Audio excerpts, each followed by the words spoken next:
I'm going to start the year off with a challenge today. And the way I do challenges, if you don't like it, you don't worry about it. But if you think it appeals to you, then take it. But, the last 2 years, really, we're 2 years now into this post-COVID world, And I think we could say it's been a different time. It's been a strange time. Maybe you could say it's a time where things have just been off a little bit. And probably in every area of your life. I mean, most probably at some point your work has changed. We know that education has changed. As a matter of fact, not much of it has been done, and especially in many of our poor areas, which is a shame. Social events have changed. And for many, churches changed. Jesus hadn't changed. His mission and goals for the church haven't changed. But it's changed a whole lot. And, many Christians really, I'm just being honest this morning, have opted to replace church with watching a little bit of a live stream. And I'm all about live stream. We do that. And as a matter of fact, we have goals to make it better and to produce it better. But I see the average time watched on the live stream. I know some of you keep it going while you go get your coffee and do all that. Oh, I missed point 2 and 3, or whatever. I'm just saying, we all know it's not the same. It's certainly better than nothing. And I know, and when I'm issuing this challenge, we have people in our church I know that are health-wise, they're challenged, and there's some real reasons why they're not here. I'm not talking about you at all. I'm talking about the 80% who have changed, and there's nothing wrong with them, right? When you look at their Facebook, they're everywhere. They're at Disney World, they're everywhere, but it's not safe to come to church, right? And those are the people that I'm talking to. And, many Christians they've replaced church attendance with hobbies, leisure activities, and different things like that. And here's the problem. The problem is Christianity is not a spectator sport. Listen, I watch live streams every week. I watch some of my friends and pastors in churches, and I get something out of it. But that's not what fills my spiritual life. And, the problem is that Christianity is supposed to be a lifestyle, and a lifestyle that involves relationships, a lifestyle that involves accountability, like people know whether you're there or not, like you get a call if you miss a certain amount of time, like people know your name, and it's hands-on. We're supposed to be the hands and feet of Jesus. We're supposed to get involved somewhere at a local church where we fit in. We're supposed to serve. We're supposed to give. We're supposed to attend. I mean, that's just what Christian is. I was thinking this week, I wonder what the Apostle Paul would say about live stream. But I know that's the world we live in.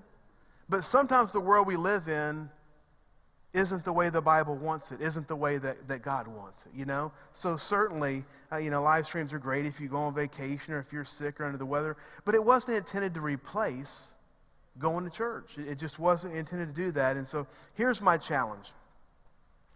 And it's just time to reconnect with the church family.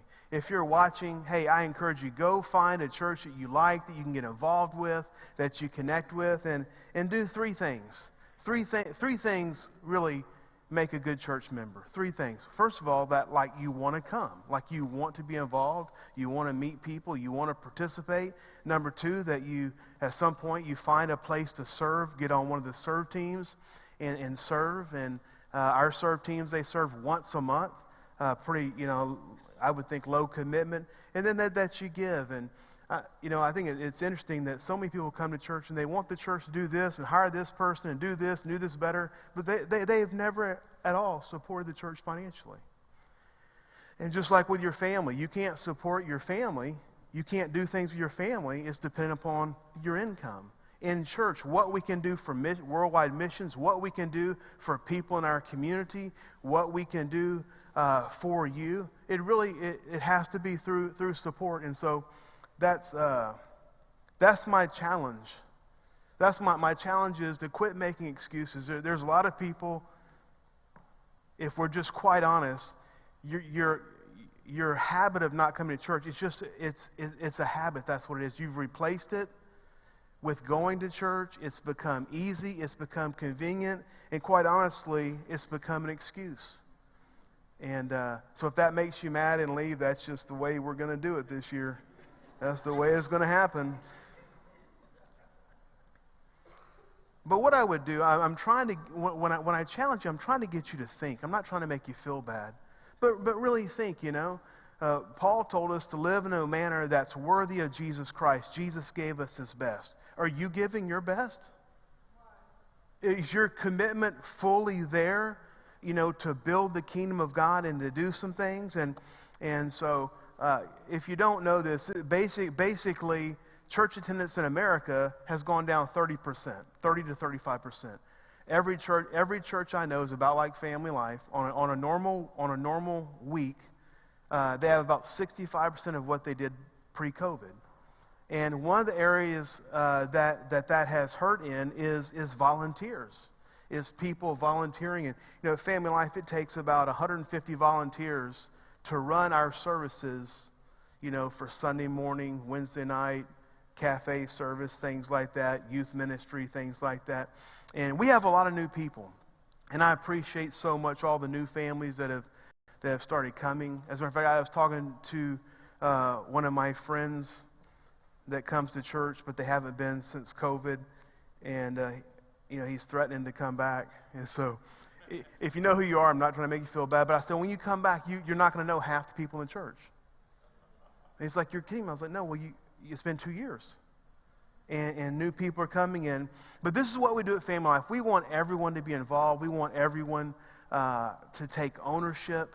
If you think of buying stock in a company, we want you to have ownership in Family Life. And the way we do that is we have a growth track. It's 3 weeks. We call it Growth Track. It's our membership class. It'll start in 2 weeks on January 16th, 23rd, and the 30th. It's one of the most important things we do, because what we do is we teach you the philosophy of ministry at Family Life. I do the classes. We have 3 classes. They're on Sunday afternoon, right after church service ends. We give you a meal. We have childcare for your kids. And that's how we assimilate people into Family Life. And after that, you can choose where you would like to serve and see what's needed. And so I hope that some of you will do that. We want you to do that. Some of you may have taken the membership class years ago and you just quit serving, and it would be nice if you could help out again.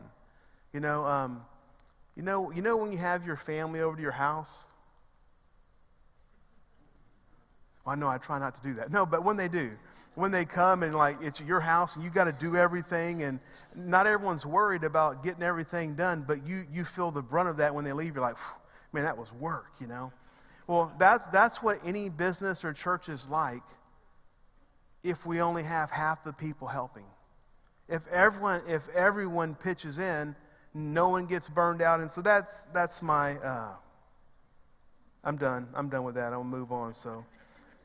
So as we move into this new year, I hope that you've started thinking, about the possibilities.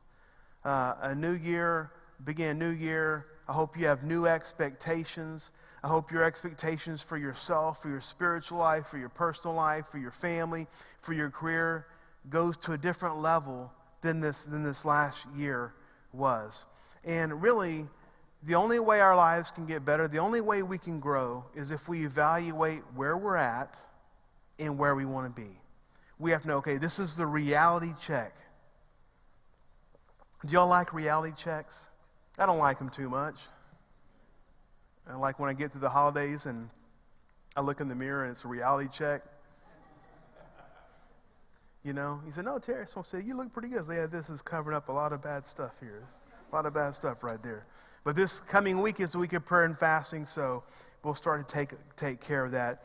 But basically, you have to say, this is the reality of where I'm at. My marriage is in trouble. My kids are not doing well. I haven't been faithfully serving the Lord. I quit tithing. I quit attending. I quit serving. I haven't been reading my Bible. Or maybe you've been doing better, but this is the reality of where I'm at.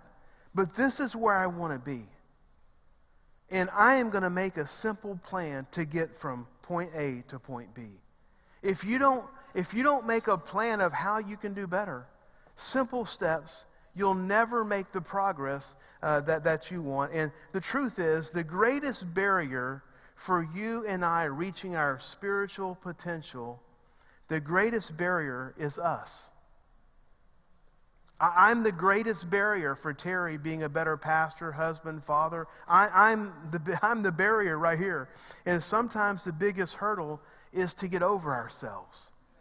And we've let habits and attitudes and the patterns that we've developed from the past into our daily lives, and it gets in the way of God's potential for our lives. And so if we can allow God to begin to work in our lives, to begin to change us from the inside out, we have a great opportunity.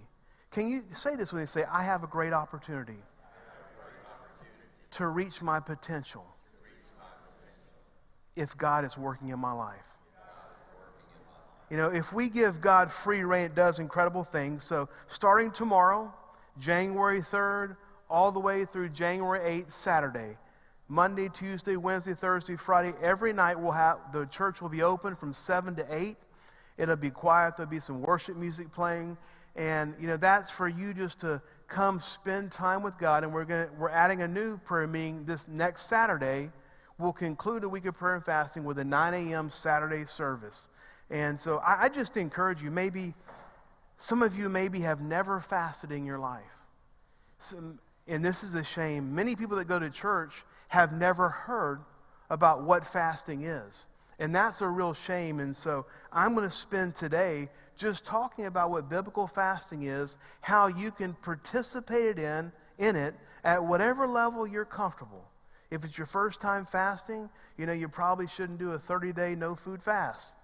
You know, you probably work your way in. But in my personal life, I've discovered that if I ever feel like I'm off track with God and what the Holy Spirit's doing in my life, I know how I can turn that around really quick. Really quick. I take a week to fast and pray, and I cut down all the extra activities, and I spend time with God. I'm telling you, I'll connect, and I'll hear what God is telling me. Now, I'm not saying you'll like what God's telling you. I'm saying you'll hear from God. But, you know, fasting isn't fun. It's beneficial, though. But the fastest way to get direction, guidance, deliverance, and power in your life is to learn how to do the discipline of fasting. And, you know, and so let's go through this a little bit. What is fasting? Fasting, simply put, fasting is a voluntary missing of a life need. Okay? If you don't need it and you fast it, it's not fasting. It's a life need. The encyclopedia says this, that it's the practice of abstaining from food, either completely or partially for a specified period of time. And in all the fasting, you know, in the Bible, it revolved around food. And it's really crazy how when you take control of your appetites and you really discipline yourself, how that has a spiritual impact. You know, I don't understand all the connections, but I know if you're really, really hungry, you're spending time with God, it just seems to get you there. You know, that's what I'm saying. But little is said about fasting today. Again, some families, new families come to church, and they've never heard a message on fasting, and yet the Bible has 55 references to fasts and fasting all throughout the Bible. And, you know, food is not the most basic, essential life need. The greatest physical need is air. I mean, if you quit breathing right now, you don't have too much time left. The second is water. The third is sleep. And the fourth is food. But if you study the early church, fasting was one of the pillars of the church. They fasted often. It was one of the spiritual disciplines, like reading the Bible, corporate prayer meetings, worship, fellowship. Fasting was right there. And again, I think today, and I'm just being real. I have the ability to go I travel all over the world, and I see how the church is doing in India, and how it's doing in Nepal, and how it's doing in Mexico, and how it's doing in Ukraine, and all over. And one of the things that we're really missing in America is the simple fact that we have it so good. We have it so good, and it's taken our hunger away to really pursue God. But fasting is one of the spiritual disciplines. Let's look at the history of fasting. The word fast is derived from the Hebrew word, an Old Testament word called som, T-S-O-M, and the Greek word nesteia in the New Testament. And both of these words refer to self-denial. So fasting is when we deny our flesh and we say, hey, we're going to make sure that God is reestablished on the throne of our heart. Because it's so easy. You don't have to be a bad person. You don't have to be a bad Christian. It's so easy to where God is playing second fiddle or third fiddle. He's out there, and we're saying, hey, God, you have control over my life. All the great men and women of the Bible fasted. Elijah, Moses, John the Baptist, Paul, Daniel, Samuel, Ezra, Esther, Hannah, and of course Jesus fasted. So the goal of fasting is not to starve yourself. That's not the goal. The goal is to deny yourself and make time for God. So I encourage people, man, turn off the TV this week. Turn off your computer, non-work essential stuff. I mean, don't spend hours on Facebook and Instagram and all of the other things. TikTok, I know a bunch of you are just killing TikTok. The first time my kids said that, they said TikTok. I said, Tick who? What in the world is that? I didn't know about it, so I was delivered from it. But anyway, social media, TV, hobbies, and we deny that and we spend more time with God. So yes, we're restricting our food. We're going to deny our flesh there, but the goal is I'm also going to connect with God. If you just don't eat for a week and you don't change any of your behavior, you're not going to have the benefits that fasting brings. I'll give you an example. So tomorrow, many of you didn't know this, tomorrow is a special day. Tomorrow will be the best day of fishing on the Gulf of Texas. This cold front, all the fish leave all the bays and they come in the canals. It's like fishing in a bucket. Tomorrow is my day off. But guess who is not fishing tomorrow? No, I'm going to fast. I'll just fast Tuesday through Friday. No, I'm not going to go fish tomorrow. All my buddies are down there. Terry, you got to go. It's the best day of the year. I'm like, well, no, I don't have to. We'll get you back for the prayer meeting. We'll clean your fish for you. Get behind me, Satan. You know what I'm saying? But a couple years ago, I went down there, and it's crazy because no one else is fishing. And I went down there, and the front hit perfectly, and I went down there, and I mean, it was freezing. It was freezing. It was about 31 degrees. The wind was blowing 30 miles. It was just crazy. And Tracy was calling me to check on me or something, and I realized that I was trying to swipe, but I couldn't feel my fingers, And but I had a box full of fish. I called my mom to come down, meet me at the dock. I'm going to give you my limit. I'm going to give you my limit so I can catch more. But think about it. You may not care about fish. You may say, that's dumb. Ladies, let me give you an illustration. This week, your favorite store that has all the cute clothes and all that, they're having a buy one, get 10 free. And your husband said, please go do what you want. And you go to the store, and there's no one in the store but you, so they have all the side, everything is there. I'm asking you not to go. You see, it's the same thing, whether it's fish or clothes or whatever you enjoy. We're going to put that on hold for a week because you know what? God is more important than those other things. He's more important than those other things. And really, we start out the week of prayer and fasting, but really we should be fasting throughout the year.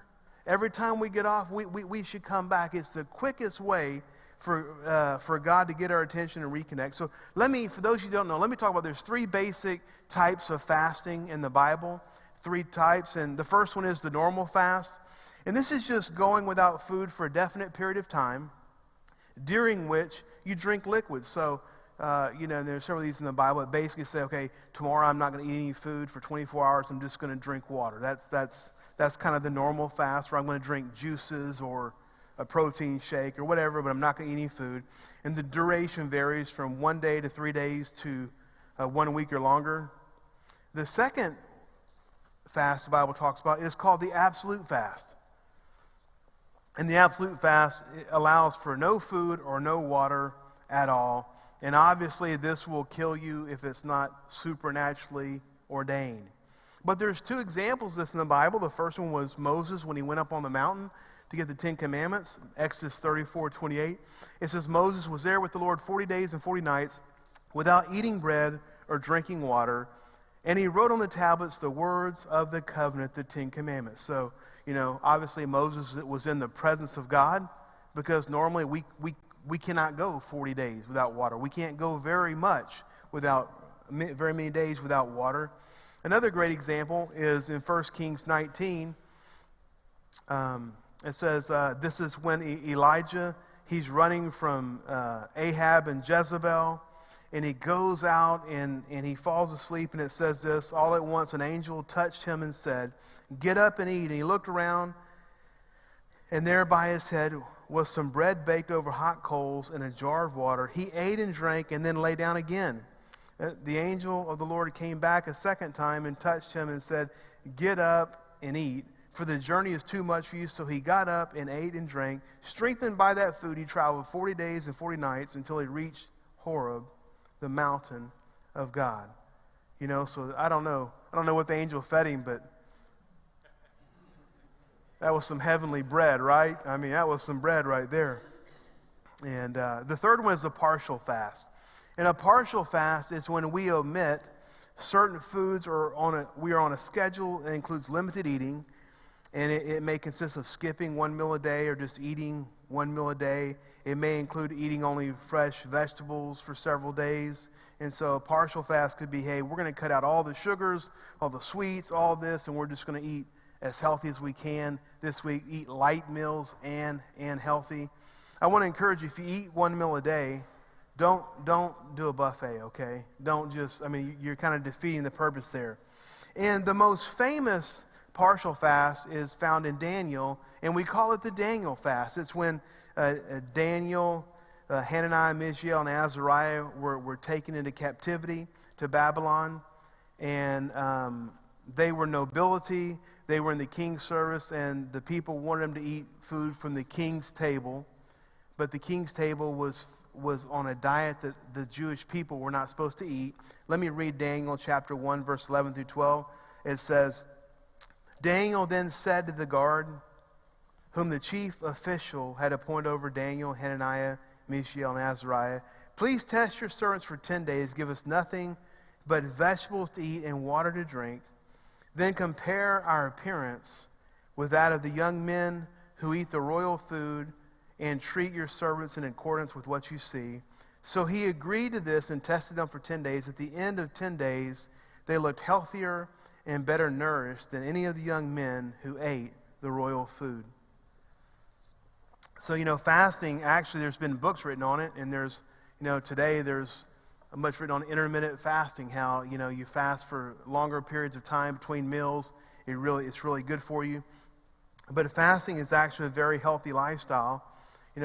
Every year we have people that do this fast, and, if your health isn't good, I would encourage you, take January, do a 30-day vegetable, fruit, and water fast, and see. I'm telling you, every year we have people that are pre-diabetic, we have people with high cholesterol, we have people with high blood pressure, and they do this 30 days, and then they get off their medicine. Now, go to your doctor. I'm not telling you to do that, but they feel so good, and they go to the doctor, and their numbers are just totally, So, in other words, a lot of times we're killing ourselves by how we're eating and how much we're eating. So, again, fasting is a time of intense spiritual focus. Again, we just try to cut out all the unnecessary distractions and focus on God. Now, if you've never fasted before, or it's been a while, I'm going to help you out. I'm going to tell you what you have to do to fast. There's one thing you have to do, and it's called, you have to dethrone King's stomach. Now, some of you don't know that, so I want everyone right now to look straight down. Look in your lap. Now you've been properly introduced, okay? But that's King's stomach right there. In Genesis 3, it tells the story of Adam and Eve. You know the story. Adam and Eve, God gave them this beautiful home, perfect environment, perfect everything. And he gave them one command. You can eat anything, but don't eat from the tree in the middle of the garden, the tree of the knowledge of good and evil. And Adam and Eve, of course, they disobeyed.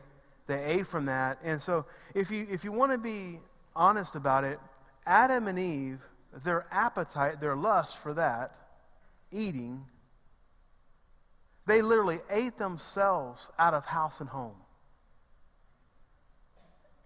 I mean, think about it. I mean, it's crazy. You know, if you do, you know, a normal fast, if you go, you know, a couple days with no food, just drinking water, it's amazing. You begin to lust over a salad, man.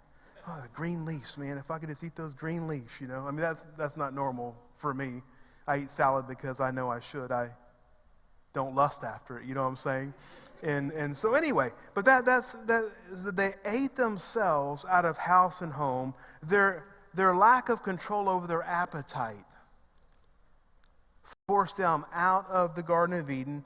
And there's another story in Ezekiel 16. Just think about these things this week and as you begin to fast. Ezekiel 16, verse 49 through 50. It says, now this was the sin of your system, Sodom.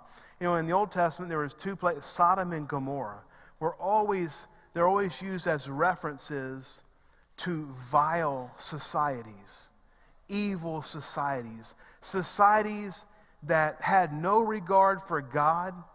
They were godless and they were pervasive with sin, Sodom and Gomorrah. So this is talking about this. So now this was the sin of your sister Sodom. She and her daughters were arrogant, overfed, and unconcerned. They did not help the poor and needy. They were haughty and did detestable things before me. Therefore, I did away with them as you have seen. And that's in Genesis chapter 18 and 19. When God destroyed Sodom and Gomorrah. So there were three main sins listed. There was no giving to the poor and needy, no concern for the poor and the needy and those less fortunate than you. Really, no giving at all, period. There was no praying. It says they were arrogant and idle. And they were overfed. They were guilty of gluttony.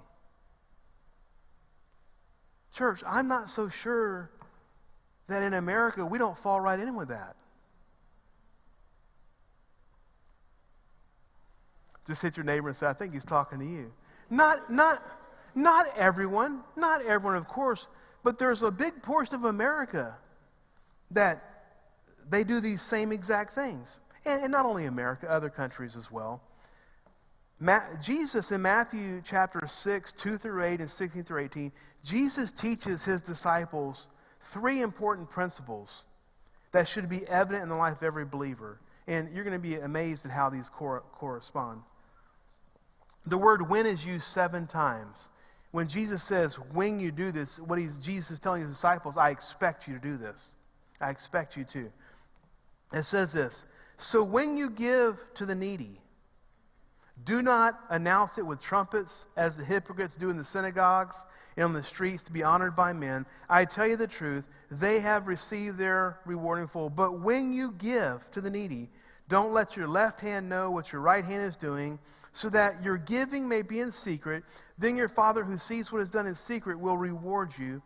And so when you give to the needy, when you give to the poor, then the second term is this, and when you pray, do not be like the hypocrites, for they love to pray standing in the synagogues and on the street corners to be seen by men. And I tell you the truth, they have received their reward in full. But when you pray, go into your room, close the door, and pray to your Father who is unseen. Then your Father who sees what is done in secret will reward you. And when you pray, do not keep on babbling like pagans, for they think they will be heard because of their many words. Do not be like them, for your Father knows what you need before you ask him. Let me stop right there. You know, a lot of people are intimidated to pray in front of other people. A lot of people are intimidated to pray. You think, well, these other people can pray better than me. It's not about how eloquent people speak. It's about pouring your heart out to God. I mean, didn't this just say you don't have to be a professional prayer to pray effective, powerful prayers? God already knows what's in your heart. He already knows. So just pour that out and connect with God. So when you give to the poor and needy, when you pray, and the third one is when you fast, do not look somber as the hypocrites do, for they disfigure their faces to show men they are fasting. And I tell you the truth, they have received their reward in full. But when you fast, again, when you fast, there's an expectation. There's an expectation that followers of Jesus fast. That they develop this spiritual discipline of fasting. But when you fast, put oil on your head and wash your face, so that it will not be obvious to men that you are fasting, but only to your Father who is unseen. And your Father who sees what is done in secret will reward you. So, 3 things Jesus said. When you give to the needy, when you give to the poor and the needy, when you pray, when you fast. The same exact things that Sodom and Gomorrah, and not only them, many countries, many people in the world are following these same exact sins. So, and then he not only tells them that they should do it, he teaches them the manner in which they should do it. When you give to the poor and the needy, don't announce it. Don't do it so you get a bracket, you know, or a plaque or a statue in your name. You know, when you pray, you know, you don't have to do it in front of everybody. You know, we can't. Their corporate praying is good and all that, but you know, don't announce it in front of other people. When you fast, don't look like you're fasting. So if you come in on Monday night, fasting gets easier as you do it. When you come in on Monday night, you shouldn't be like this. Oh. When I was a youth pastor at Lafayette, we're having a week of prayer and fasting, and this guy came in, and it was like on Tuesday or Wednesday, and he came in, he got all the pastor were there, and he called him in because he had to tell us I've just committed a great sin. I'm like, oh, this could be juicy. I wonder what this is, you know. God's working on him. He's like, man, today at 3:00 in the afternoon, I pulled through Burger King, and I got a triple Whopper. So I was like, that's a terrible sin. I just don't know if you're going to make it in the kingdom, you know. But, well, hey, start over tomorrow, you know. That's why I encourage you, we need to set realistic goals. And then once you get there, you can set bigger goals, higher goals, and things like that. So why is it important to fast in the beginning of the year?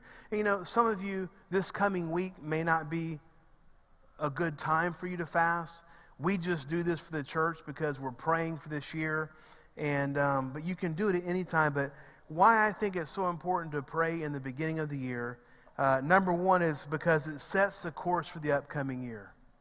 It sets the course for the upcoming year. You know, I believe, you know, I think the Bible's very clear that as people of God, we should give God the first, right?